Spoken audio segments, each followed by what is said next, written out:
How to disable disappearing messages on WhatsApp. Hello everyone, I am Bishaka and welcome to our channel. Now let's get right into the tutorial.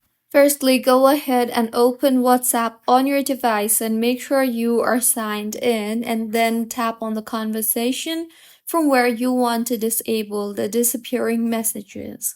Now, once open, tap on their profile icon on the top right of your screen or the top left of your screen, and then tap on the disappearing messages option you see there.